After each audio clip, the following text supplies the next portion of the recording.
This podcast has language that some people might find offensive. Ronald Ray Howard grew up in South Park, a tough neighborhood in Houston. He described it as a war zone. Like Tupac Shakur, he moved around a lot as a child. Howard attended 9 different elementary schools and was held back 3 times. When he was 16, he dropped out of high school. Howard ended up selling drugs in the town of Port Lavaca, 2 hours down the Gulf Coast from Houston. That's where he was headed the night of April 11th, 1992, when a Texas highway patrolman pulled him over. Howard wasn't a fan of law enforcement. This is Alan Tanner, a criminal defense lawyer. Here was a young kid from Houston who had had problems with police in his neighborhood, where a lot of the kids were brought up there to hate cops to begin with. Howard had another reason to be wary. He was a drug dealer driving a stolen car. The patrolman who pulled Howard over was named Bill Davidson. He'd been on the force for about 20 years. He and his wife Linda had raised 2 children in the town of Edna, population 5,500, where he was a city council member and the president of the Little League. As Davidson approached Ronald Ray Howard's car, Howard shot him in the neck with a 9mm pistol. Davidson died 3 days later. Howard was arrested not long after he fled the scene. He confessed to the crime soon after. In most cases, the murder of a highway patrolman would have remained a local tragedy. But the killing of Bill Davidson became a national story, one that would change the shape of the music industry. That's because of the cassette tape that was playing in Ronald Ray Howard's car, a dubbed copy of Tupacalypse Now. How did gangster rap push America to confront police brutality? How was fear of gangster rappers used to prevent a reckoning with police violence? And would a jury believe that rap music could turn black listeners into cop killers?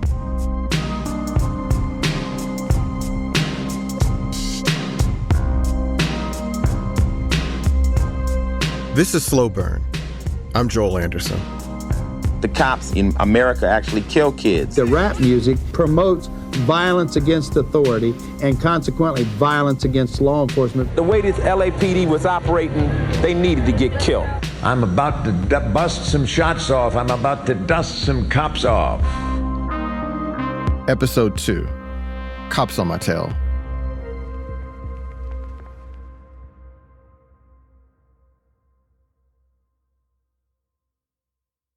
In the summer of 1989, a spokesman for the FBI sent a 1-page letter to the Los Angeles office of Priority Records.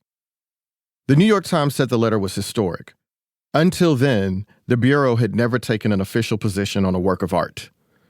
The work of art in question was the song Fuck the Police by the rap group NWA, short for Niggas with Attitudes.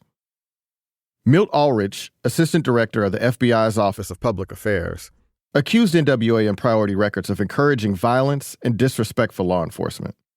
He noted that 78 officers had been killed in the line of duty in 1988. And he said, "I believe my views reflect the opinion of the entire law enforcement community." No doubt, Fuck the Police was provocative. In their lyrics, the members of NWA fantasize about retaliation. Ice Cube will swarm on any motherfucker in a blue uniform. Just 'cause I'm from the CPT, punk police are afraid of me, A young nigga on the warpath, and when I finish, it's gonna be a bloodbath of cops dying in LA. Yo, Dre, I got something to say. NWA was a loose fraternity of rappers and DJs from Southern California. The group's leader was Eazy-E, and its stars were Dr. Dre and Ice Cube. Together, they created raw and profane music from the things they saw in their neighborhood: gangs, guns, and drugs. Fuck the Police was a response to decades of racist abuse, particularly the gang sweeps that had become common in Southern California. Police said they were trying to stop the drug trade and gang violence, but many residents, especially the black and brown ones, called it racial profiling.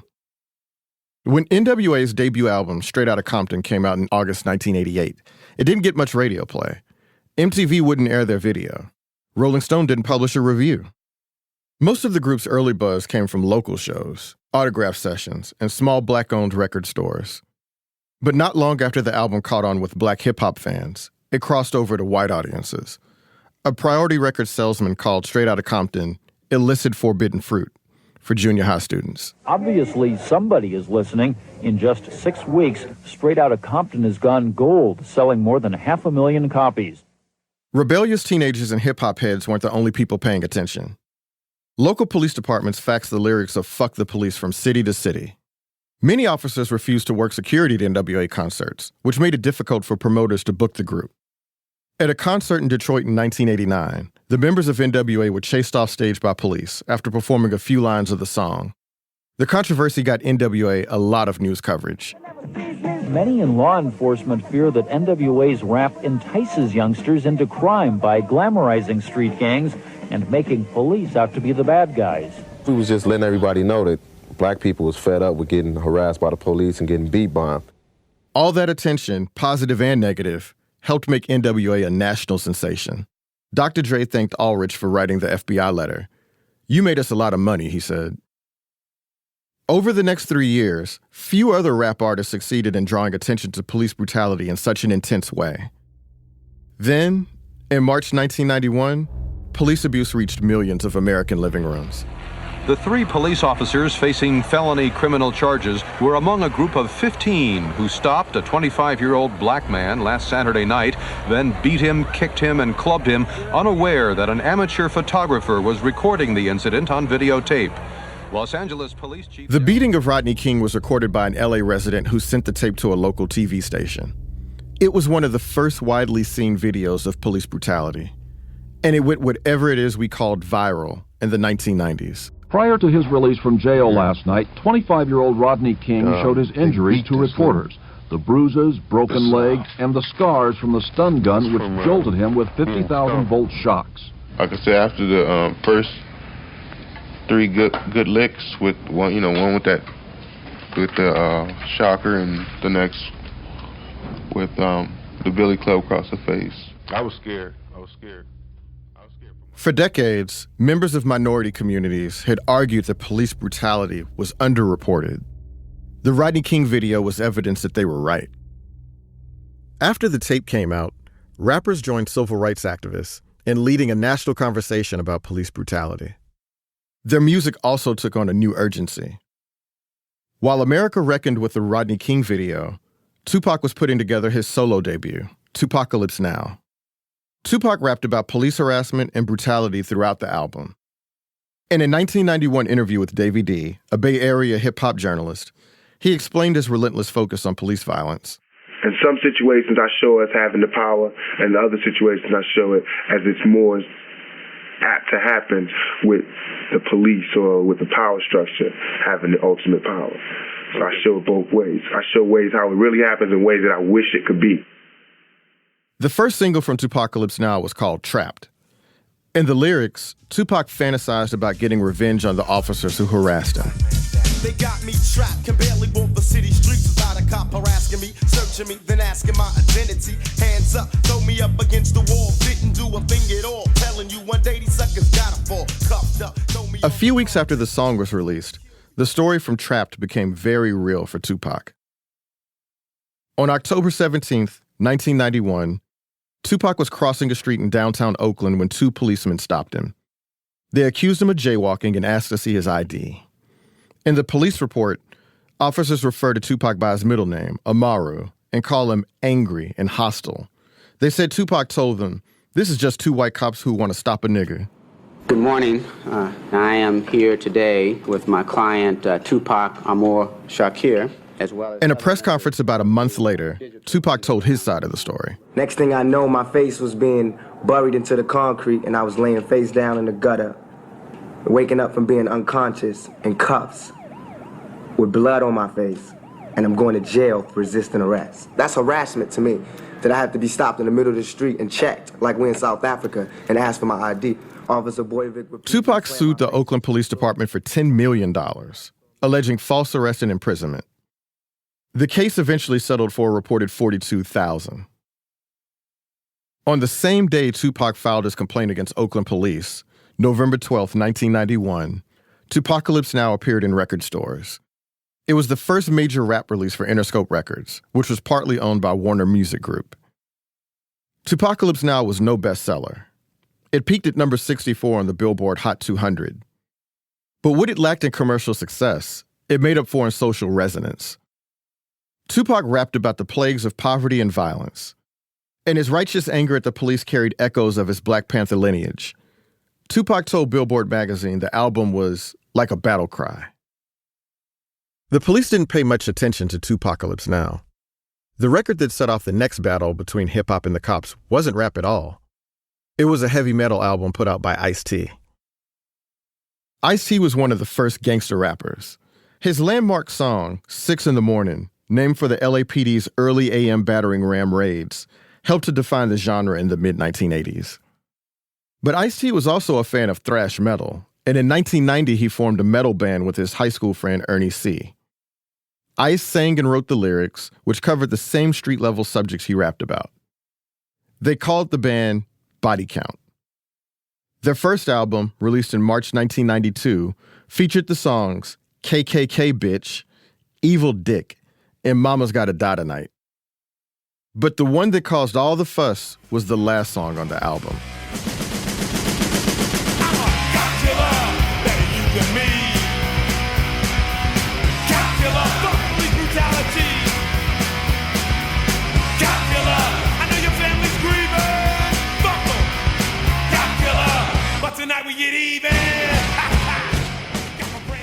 Cop Killer mentioned Rodney King by name and also name-checked LAPD Chief Daryl Gates.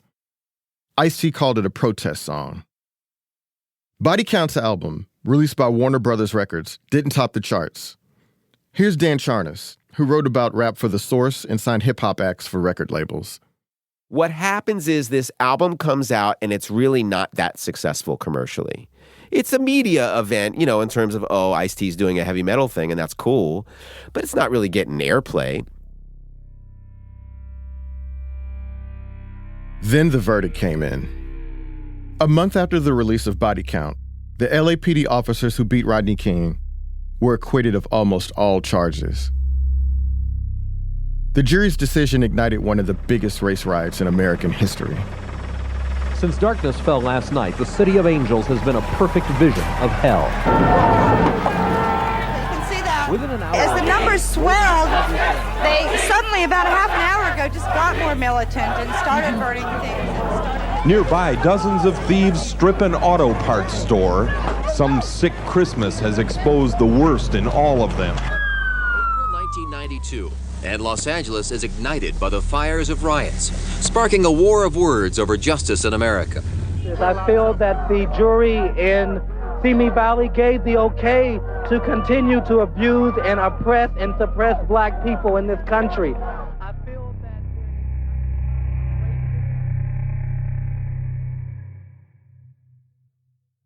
In the midst of the riots, news media turned to Ice-T to explain what was happening in Los Angeles. Well, young rap musicians have some ideas of their own about what caused the deadly violence. We definitely knew there was a lot of tension down here, and we tried to explain it to people, but nobody wanted to listen. We were like the voices from down here in the hood yelling out to people on the rap records. During one interview, a TV news anchor in L.A. asked Ice-T to do something to stop the riots, but he refused to play that role. I can't honestly say that if I didn't have this money in my pocket and I wasn't who I was, that I wouldn't be there too, Ice-T said. When the fires died down, 63 people were dead and nearly 2,400 were injured. Police had made 12,000 arrests. Estimates of the damage ran as high as $1 billion. And thanks to Cop Killer, Ice-T was one of the public faces of the violence and destruction. In the weeks after the riots, a Dallas police officer came across the Body Count album. One of his teenage daughter's friends had brought it over. The officer got the lyrics from Cop Killer printed in his police union's newsletter, next to a call for a boycott of Time Warner products. If we want this pulled from the record stores, it read, we're going to have to make it happen ourselves. Soon, the campaign expanded to police unions nationwide. Here's Dan Charnas. This jeopardizes all of Time Warner's upcoming business in getting cable franchises all over the country. And then nationwide police unions begin to join with Texas because all of them are sort of like on the defense after the LA riots and the Rodney King thing. So they're basically trying to paint themselves as the victim. See, people don't have respect for police. But it's the same thing as saying Blue Lives Matter today. The protests from law enforcement got the attention of elected officials, including those on Time Warner's home turf. The LA City Council and County Board adopted motions condemning Ice-T and the label. California Attorney General Dan Lundgren sent letters to record stores, urging them to stop selling the record. The National Rifle Association promised to give legal assistance to the family of any police officer shot or killed if it could be shown that the violence was incited by Cop Killer. 60 members of Congress signed a letter to Time Warner, calling Cop Killer vile and despicable. And then Vice President Dan Quayle got involved. Take, for example, the work of the rapper Ice-T. Quayle was speaking at a convention of police officers who were involved in an anti-drug program. I am sure you're all familiar by now with Ice-T's record distributed by Time Warner, which says that it's okay to kill cops. Time Warner's defense is that this is free speech and it is constitutional. Well, of course, we all believe in free speech, and it may be constitutional, but that doesn't make it right. It is wrong for Time Warner Corporation to do what it's doing. These were calls for censorship of a single record from local, state, and federal officials. Their implication? That rap music might cause listeners to murder police officers. Ice-T and his defenders tried to keep the focus on the reality of police abuse rather than hypothetical violence against cops. Here he is being interviewed on Australian TV in 1992. American people are really up in arms about this song, which doesn't kill. It's just a song. But the cops in America actually kill kids. This is a very angry song. It's a song about rage. Okay, but I understand that you said this in one of your US interviews. I've got no trouble with killing brutal cops. True? They have no trouble with killing what they consider brutal kids. See, my attitude is that just because you have a badge doesn't give you the right to murder me. For a while, Time Warner defended the rapper in the song. In a June 1992 op-ed in the Wall Street Journal, CEO Gerald Levin called Cop Killer a shout of pain and protest and asked why critics couldn't hear what rap is trying to tell us. Everything changed after the company's annual shareholders meeting. That meeting was held in July at a hotel in Beverly Hills. Outside, shareholders were met by nearly 100 police officers with picket signs. Ice-T cruised by in a Rolls Royce and gave the protesting cops the finger. Inside the hotel, boycott supporters brought in the big guns.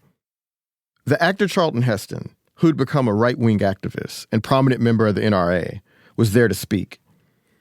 Here's Heston recounting his performance years later.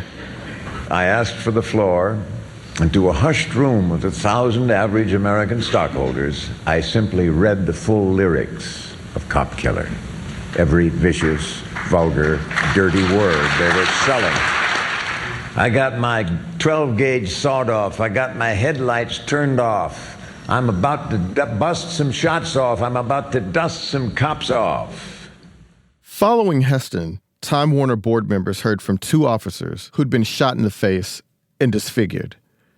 After the meeting, the Burbank headquarters of Warner Brothers Records was under siege. Executives were bombarded with hate mail and received threatening phone calls. Bomb threats forced police to clear the building.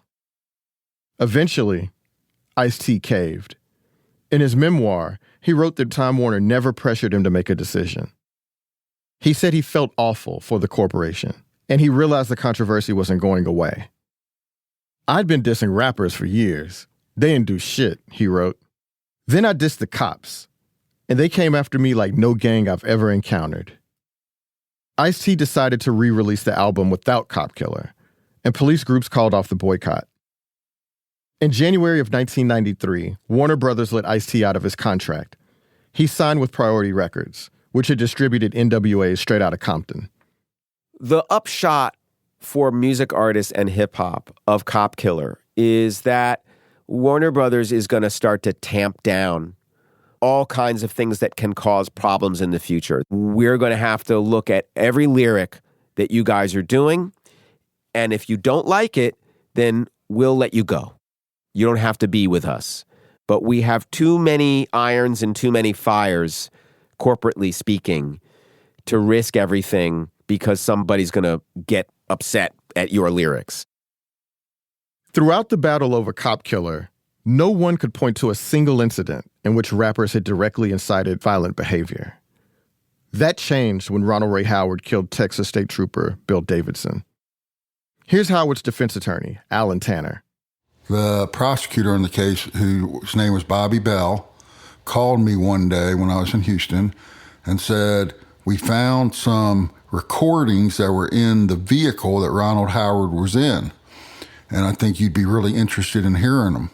And so I said, okay. And he said, drive on down here to Jackson County, and we'll listen to them. So Tanner heard the tape, including the song Soldier Story. That song describes a traffic stop that ends with a gunshot. Got problems, cops on my tail, so I bail till I dodge them. They finally pulled me over and I laugh. Remember Rodney King and I blast on this punk ass. Now I got a murder case. As Tanner listened, he realized he could argue that Tupac's words had gotten inside of Ronald Ray Howard's head. I didn't know what gangster rap music was at the time, but here was a young kid from Houston who had had problems with police in his neighborhood, and I was kind of fascinated by this music that he was listening to. And that's where I got the idea to, use that as a potential defense as to why all of this happened. As soon as the press reported that Ronald Ray Howard had been listening to Tupacalypse Now, Tupac replaced Ice-T as America's most dangerous rapper. Dan Quayle jumped back into the fray, demanding that Time Warner pull Tupacalypse Now from stores. Once again, we're faced with an irresponsible corporate act.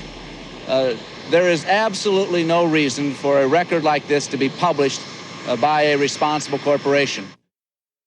Tupacalypse Now didn't end up getting pulled, but Tupac was now part of a national story. He was 21 years old. He'd appeared in one movie and released one album. Now the vice president was calling him a villain and a menace. Here's Andrea Dennis, the co-author of Rap on Trial. I think Tupac helped solidify the perspective of police and law enforcement that gangster rap is violent. Gangster rappers are violent. There was no dispute about Ronald Ray Howard's guilt. Alan Tanner conceded that reality in his opening statement. There's no doubt about it. Ronald Howard is going to be convicted of capital murder, he told the jury. And he was right. On June 8th, 1993, jurors found Howard guilty in less than an hour. The only part of the trial that was truly contested was the penalty phase. Would Howard get a life sentence or lethal ejection? In a jailhouse interview, Howard said the Tupac song was so intoxicating that it had driven him to murder. He told a reporter, "The music was up as loud as it could go, with gunshots and siren noises on it, and my heart was pounding hard. I was so hyped up, I just snapped." Tanner asked the 12 members of the jury, only one of whom was black, to consider the possibility that Tupac had made his client snap. He then played a series of gangster rap songs for the jury. The judge wore earplugs while the music played. They all had a lyric book, and they were able to follow through with the words as to each song. And we played like 15 songs from Tupac and from the Ghetto Boys, and I think maybe NWA and maybe a Gangster Nip, I remember. But the jurors heard all the lyrics, and they heard, we blasted the courtroom. It was loud. They heard everything. Houston Chronicle reporter Roy Bragg remembers how stressful things were at the Austin courthouse. You had this throbbing mass of anger in the crowd, these state troopers and Mr. Howard's family, and, security everywhere, and It was just really intense the whole time. The tension grew as the jury continued to deliberate. And so at that point, when the jury's out now for more than one day, even beyond lunch, now it's an even bigger story, because now, why is the jury out this long? The sense was, things are going, we're hurling into the sun because we're not going to execute this guy.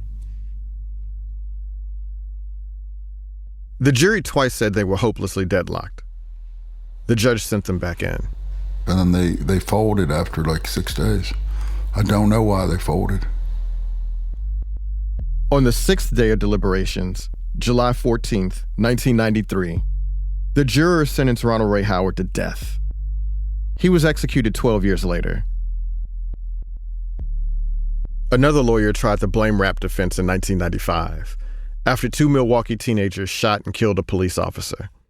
This time, the defense pointed to Tupac's guest verse on a song by South Central Cartel.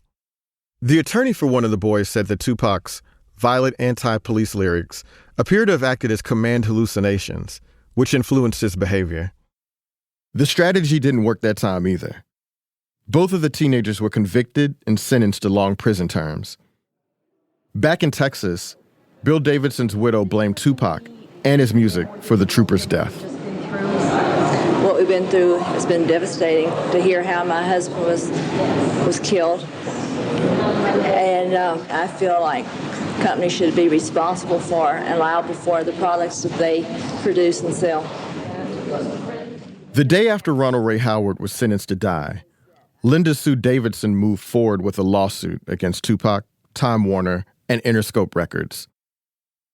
By the time Tupac was deposed in that lawsuit, he was doing time for sexually abusing Ayanna Jackson, the case we talked about in our previous episode.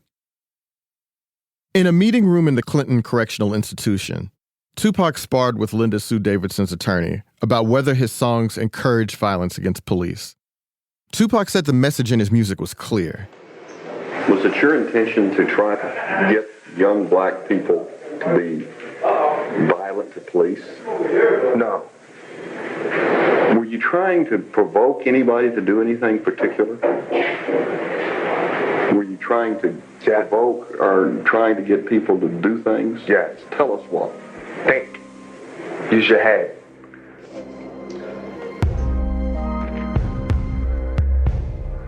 Next week on Slow Burn, Who Shot You?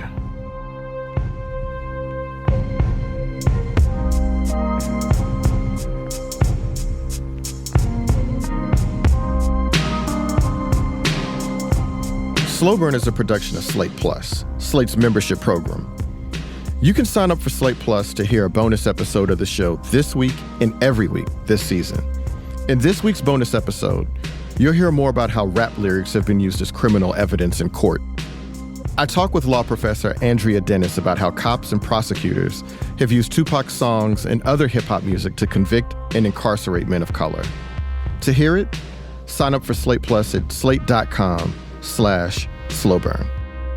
Slow Burn is produced by me and Christopher Johnson, with editorial direction by Josh Levine and Gabriel Roth. Sophie Summergrad is our researcher. Our mix engineer is Jared Paul. Don Will composed our theme song. The artwork for Slow Burn is by Lisa Larson Walker. Special thanks to Slate's Child 2, Derek Johnson, Katie Rayford, Lowen Liu, Allison Benedict, and Jared Hope. Thanks to 9 Australia and journalist Davey D for some of the audio you heard in this episode. And by the way, we created a playlist on Spotify to go with this season. We'll be updating it each week with new episodes and songs by Tupac, Biggie, and their collaborators. Check it out every week at the link in the show notes. Thanks for listening. Peace.